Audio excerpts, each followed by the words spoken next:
Alright, so, something from the staff office today is from Lazarus DW, and this is LazerPig's this is LazerPig's I Am a Pole, The Legend of Piorun. Now, there's been a lot of comments made in videos about this particular video itself. I personally can't wait to see what this is all about. Poland cannot into space. Can they into Navy? All that being said, tomorrow, well, not tomorrow. I think tomorrow I'm just doing stuff around town. But on Sunday, I'm going to probably be gone most of the day. Fun times all around. So, I might not be able to work on a project, or I might do a really short one. It might be a different kind of 5-ish minute lore, but there's also something in the works that I'm going to be kind of happy to release. More on that later. Let's get into this. I Am a Pole, The Legend of Piorun. Sponsored by World of Warships. I just said that. Stop me if this gets complicated, okay? In Scandinavian folklore, there exists the great legend of the Hall of Warriors, located in the ancient realm of Asgard, where great warriors, the chosen dead taken by the Valkyries, will one day fight side by side with Odin during the time of Ragnarok. It is known as Valhalla. Perhaps you, being a keyboard warrior yourself, may one day grace these hallowed halls of the slain, and as your eyes wander over the various warriors assembled by the fire, each one reciting their tales of great battles and heroic last stands, oh my God, your eyes may turn to a shadowy figure in the background, and it may take you some time to realize that this hulking mass that you're looking at is not a man, but an 1,800-ton British destroyer, an N-class to be exact. But this destroyer is not British. This one flies the flag of Poland. Its crew gaze down at you with 1,000-yard stare. They raise their drinks in honored salute, and in unison recount the tale, the legend of the Piorun. Now, I don't know Thunderbolt. I don't know anything about this. At time. Deep in the Norwegian forest of Umlaut We're watching. lived little Timmy. Timmy loved boats, and one day he dreamed of becoming a boatsperson, going on adventures upon the high seas, fighting in large, spectacularly detailed PvP arenas. But his father said no. No son of mine will ever be a boatsperson. Ye must work down pit like a good Norwegian, he said in his perfect Norwegian accent, and Timmy cry.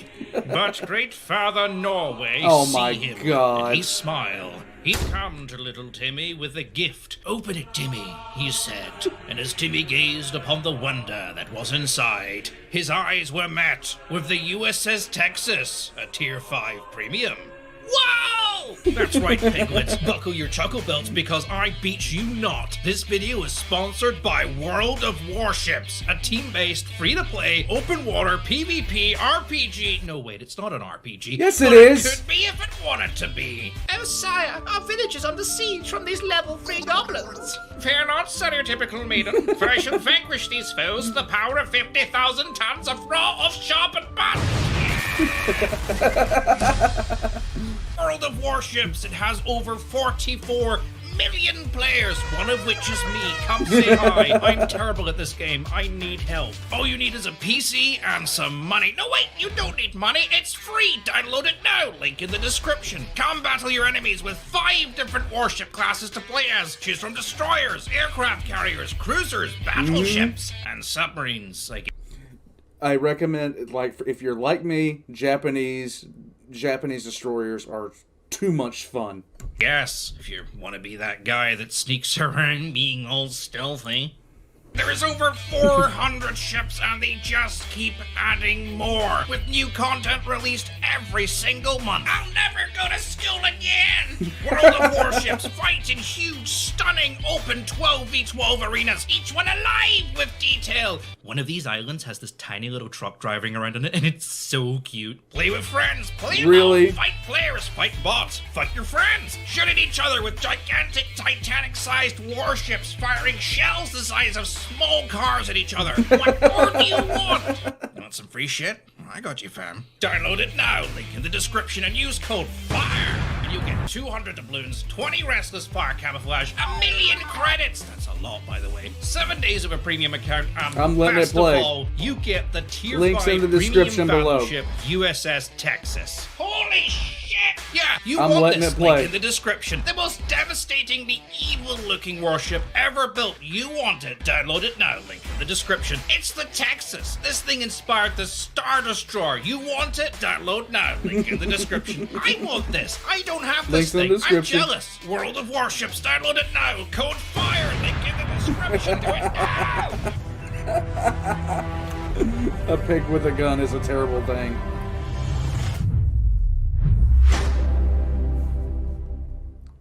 Add Finn.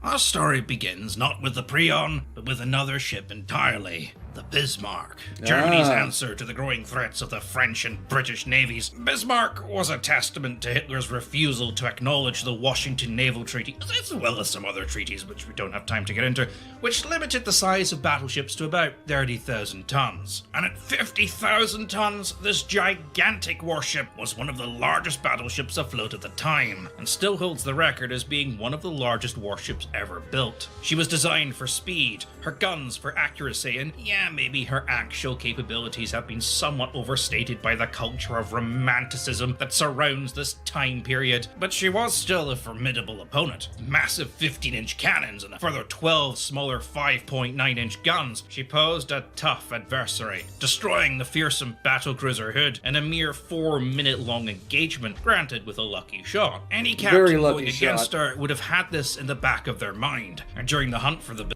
So for you, those of you that don't know, the HMS Hood was the I believe it was the flagship of the British Navy, but it was an unupdated battleship, which meant there was the deck plating on modern era World War II battleships was steel, but the Hood had a wood deck, and so when the Bismarck fired one of the shots, the shot arced down, hit the wood decking, pierced through, and went into the magazine, which blew it up.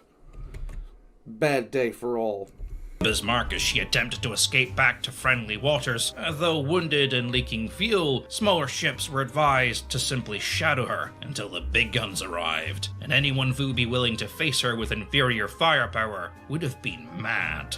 By comparison, the N-Class was a rather humble destroyer. At 1,800 tons, she was built to correct the mistakes of the previous Tribal class of destroyers, which had favored guns over torpedoes, and as a result, she only had 3 turrets of twin 4.7-inch guns, a single 4-inch anti-air gun, 420mm, and 2 machine guns, with about enough armor to just about stop a highly aggressive tuna. Piorun started life as HMS Nerissa, laid down in Scotland on the River Clyde. After the fall of Poland, she was transferred to the Free Polish Navy before she was even completed, given a Polish crew, a Polish captain whose name I'm not even going to attempt, and a new name, Piorun, the Lightning, or the Thunderbolt. Sources differ. The name Piorun could equally mean lightning as it could mean thunderbolt. I've got 2 sources that say thunderbolt and 2 sources that say lightning. Piorun is Polish for lightning, and thunderbolt is Piorun, I think. I don't know Polish outside of kurwa, so your guess is as good as mine, unless you're actually Polish, and you know the language fairly well being Polish. If you do, let me know how stupid I'm being, and I'll apologize in the comments. And I will probably be buried under all the people screaming, "We want an F-111 video! You promised an F-111 advert video! Where is it?" You know what? If this video gets a bajillion likes, I'll do it, okay? Anyway, now normally in British naval tradition, it is considered quite unlucky to rename a ship after she has been laid down. But for the Piorun, luck would never be in short supply. She remained based on the River Clyde until she was finally completed in November of 1940. Understood that. Here she would serve in the Battle of Britain, escorting convoys of smaller ships around the coast. But when she was damaged in an air attack, she was forced to return to the Clyde for repairs, but found that her docks in the nearby town were coming under nightly bombardment by patrol patrol bombers. So the Piorun, being the Piorun, in spite of being heavily damaged and still under repairs, steamed up and down the Clyde, blanketing the skies with a dense layer of flak, risking hits from bombers every second she broke cover. Her heroics earned her the admiration of the locals, and a memorial to her stands to this day in the town of Clydebank, where I've never been, because it's a hole. And you think that would be it, the brave little destroyer facing off against the might of the Luftwaffe, defending a Scottish town against waves of bombers. But no, sir. Piorun wasn't done. She was hungry for revenge. She wanted blood. She wanted to make her mark against the Germans and remind them that Poland was down, but not out. And in May of 1941, she would get that chance. In the aftermath of the Battle of the Denmark Strait, with the Hood having been sunk by the Bismarck, it's a great moment for the German Navy. Yes, Lindemann. And for the two of us.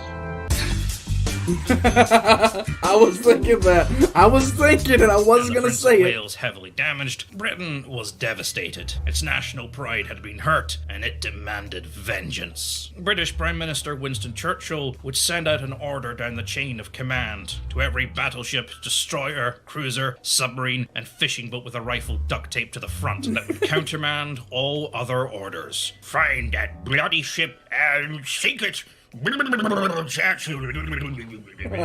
time, Piorun was on escort duty with 4 other destroyers, heading for the Indian Ocean. 3 days in, and the order came through, and they were detached from the convoy to join the hunt. Now, the Bismarck might have been a very, very large ship, but in comparison to the entirety of the North Sea, it was, well, let me put it like this. Yeah. Finding the Bismarck in something the size of the ocean was like trying to find a single drop of coffee in an entire swimming pool filled with fish. They're just flapping all over the place, and you need your caffeine fix, but where the hell has your boyfriend hidden that cup, and what kind of prank even is this? Anyway, Bismarck. By now she had 4 battleships, 2 battlecruisers, 2 aircraft carriers, 13 cruisers, and 21 destroyers, along with a mix of numerous aircraft and a cruise ship out hunting for her, in an area of ocean over 220,000 square miles in size. To put that in perspective, if you were to take all that ocean and convert it into farmland, you could grow enough turnips to create your own turnip moon. That's how big we're talking here. However, because this battle is largely told from the British perspective, much emphasis is placed on the actions of Force H. Force H was flagged by the battlecruiser Renown, Hood's sister ship. The crew were anxious to avenge her sunken sister, but she was ordered not to engage. Only the carrier Ark Royale, which did not even have its full complement of aircraft on board, could safely strike at the Bismarck, famously jamming her rudder and preventing her from maneuvering during a series of low-altitude torpedo runs. This would be the death knell of the Bismarck, and in the morning, the home fleet would arrive, and the final battle of the Bismarck would begin. However, before this engagement, another lesser documented battle took place. Destroyers of the 4th Fleet were ordered to shadow and harass the ship with torpedo runs throughout the night. Piorun paired with the destroyer HMS Maori and spotted the ship just before sunset, making her the first ship to actively spot the Bismarck during the final battle. After reporting her position and confirming that the Bismarck was indeed unmaneuverable, the Maori moved off to begin her torpedo run. But as the Maori looked behind her to see if the Piorun was in position, they saw a horrifying sight and realized that something was deeply, tragically wrong.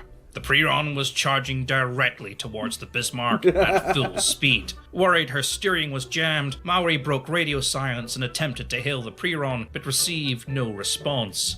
On board the Bismarck, the crew, now at battle stations, turned their attention to the small flotilla of British destroyers, and were surprised to see one apparently charging them. In disbelief, they watched as the tiny destroyer turned, showing its full broadside to the Bismarck, and with both its signal lights and its wireless, transmitted the message, "I am a Pole," before it opened fire. For over an hour, the 2 ships fought mano a mano, pride of the German fleet versus one single Polish destroyer. The Bismarck completely unable to hit the Piorun as it dodged and weaved through fire, ignoring the numerous orders to fall back, all while continuing to broadcast, "I am a Pole," 3 salvos for the honor of Poland, directly at the Bismarck. her confused crew trying desperately to keep the tiny ship in view as it fired salvo after salvo. And when I mean the Piorun was firing salvos, I mean it was firing all of its guns. The 4.7 inchers, the anti-aircraft guns, even the machine guns were firing. There's even tales of all the crew out on deck, screaming insults and shooting pistols, throwing trash at the Bismarck as they strafed her, at one point even bringing musical instruments onto the deck and singing the national anthem of Poland. Eventually, with the Bismarck's gun throwing great plumes of water over the tiny Piorun at a distance of less than 20 meters away, the ship was finally forced to break off its engagement. It would remain in the area, defying orders to return to port until its fuel reserves forced it to finally return home. After the smoke had cleared, post-analytics of the Bismarck's final battle with the home fleet showed that the Bismarck had hit absolutely nothing. In spite of firing almost every shell she had, the only damage reported was HMS Rodney, who had shattered part of her own mainframe from firing her guns at point-blank range.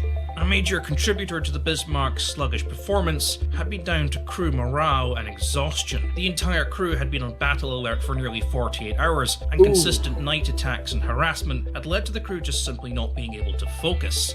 After all, exactly how much sleep can you expect to get when you have an angry Polish warship screaming at you, flashing its lights, throwing trash and singing all night? Piorun would remain in service, operating in the Mediterranean, guarding convoys, and even took part in Operation Halbert, the largest convoy attempt to resupply Malta, the invasion of Sicily, and even the Normandy invasion, engaging remnants of the German surface fleet off the coast of Brittany. After the war, she assisted in the decommissioning of German U-boats before she was returned to the British, where she became HMS Noble and was finally decommissioned in 1955.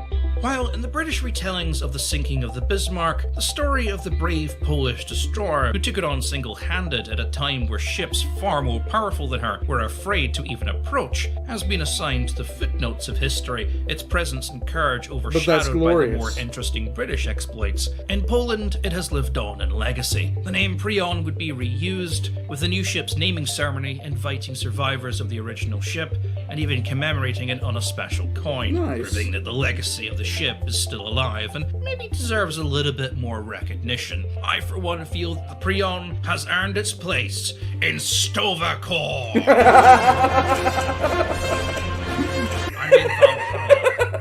What did I say? Anyway, something. I need a drink. I hope you learned something. And again, special thanks to World of Warships for sponsoring this video, which isn't no word of a lie, a game I do play and actually enjoy. Plus, it was nice to have a sponsorship offer from someone that wasn't an obvious scam. Get a lot of those when you're a small channel. So anyway, come join me in World of Warships. Yes, you do. Ships Code Fire, get your free Texas. It's a damn good ship. I don't have a Texas. That thing is 5,500 doubloons. You get it for free, you lucky sods. Anyway, to World of Warships, this one goes out to you. And I'm not even sorry. Subscribe for egg. Oh my god. Come on, protect the... Wait. Can you find pleasure? Search the wealth of treasure. Then science, technology. Where can you begin to make your dreams all come true on the land of the sea? Where can you learn how to play in sports and skate? Oh my god. I can't. Sign up for the big and all sit in the grandstand when your team and others meet. In the Navy. Yes, you can sail the seven seas. In the Navy. Yes, you can put your mind at ease. My mind was never at ease in any case. I thought this was going to be another nightmare video where, you know, you talk about... I shouldn't be that surprised. The last time I really did any, like, reading about the Bismarck was probably close to 15 years ago. Maybe 20. But, yeah, I mean, it's been a long time. But, frankly, that's a badass little destroyer. And it should be stated more. I mean, that was them giving the middle finger to Germany. And I'm all in approval of giving the middle finger to somebody like to basically, like, okay, time for me to bring it up. the story of Snake Island in the Ukraine conflict right now is legitimately one of the best I've ever heard. They told the Russians to go fuck themselves, even though they knew it was going to be the end for them. In any case, stories like that, stories like this, like, this should be something that is taught to more people. In any case, I'm putting his link down in the description below. Get yourself a Texas. Blow up some more ships. And, yeah, that's just about it for me. I will catch you guys next time. And like and subscribe if you haven't already. If you'd like to support this channel, there's a Patreon down below. And if you want to see something pop in the Discord, go down to the Request for Reactions tab and put your request in there. I do not get to all of them. In fact, I'm getting to less of them than I'd really like. But it is what it is right now with the way that my time scale is going. I'll catch you guys next time.